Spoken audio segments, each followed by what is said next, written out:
Psalm 114, when Israel went out of Egypt, the house of Jacob, from a people of strange language. So one of the reasons why Israel went down into Egypt, why the Lord took Israel, the nation, down into Egypt and kept them there, one of the reasons is they were in Egypt, they were insulated, they were isolated. The Egyptian culture was, they didn't associate with people who had livestock, shepherds, and people who had, tended cattle and stuff. The Egyptians considered those people to be a lower class of people, and so they didn't intermingle, really, not culturally.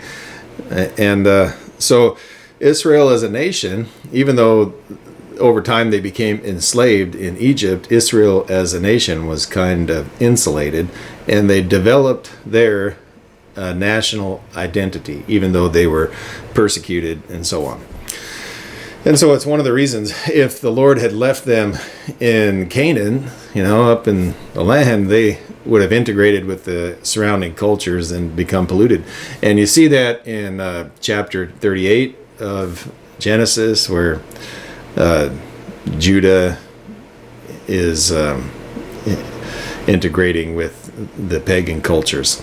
And so that's one of the reasons why the Lord took his people down into Egypt. But it's also foretold before Abraham even had his son Isaac. The Lord told him in Genesis chapter 15 verse 13, the Lord told Abraham, your people are going to go down, they're going to be mistreated, but I'm going to deliver them. And so it was in the mind of God long before it happened. And so is all of the events of mankind. The story of humanity is by the sovereign hand of God. Okay, when Israel went out of Egypt, the house of Jacob, from a people of strange language. This is Psalm 114. Retelling, it's just a brief psalm, but it retells a little bit of the Exodus. Verse 2, Judah was his sanctuary and Israel his dominion. So this is it's a parallelism. It's two parallel clauses meaning the same thing. It's not a reflection of the divided kingdom, Judah and Israel, but it's Judah and Israel, the same thing. It's his sanctuary and the place where he rules, his dominion. Verse 3, the sea saw it and fled. The Jordan was driven back. The sea, that's the Red Sea, parted. And the Israelites went through on dry ground. The same thing happened at the Jordan River. As they were coming from east to west into the Promised Land, the Jordan River parted and they went through on dry ground.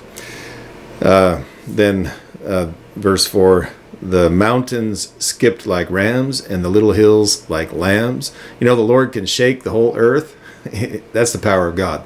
You ever feel like you're shaken? Or you ever feel like the things around you are being shaken? Well, the Lord can shake the whole earth. He has the power to shake things up, but he has the power to make things calm. When Jesus was on the lake with his apostles, he said, peace, be still, and the wind and waves were calm. Because he rules, and it's the Lord that we need to worry about. It's the Lord that we really need to be concerned with and give our full attention, because he's the one who's going to decide what shall shake and what remains firm. Okay, verse 5, what was your ailment, O sea, that you fled, you Jordan, that you were driven back? So from Israel's perspective, it may have seemed like the sea had retreated. Let me try that again. Verse 5, what was your ailment, O sea, that you fled, you Jordan, that you were driven back? And so from Israel's perspective, it must have seemed like the sea was retreating. And verse 6, you mountains that you skipped like rams, and you little hills like lambs. So it's a poetic personification. If they were to answer, this is what they would answer. It's at the presence of the Lord that we retreated and skipped like rams.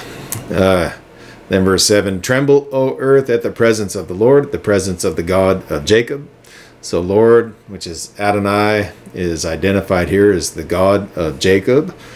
And then verse 8, who turned the rock into a pool of water, the flint into fountains of water. So that's the supply of water that they received in the wilderness.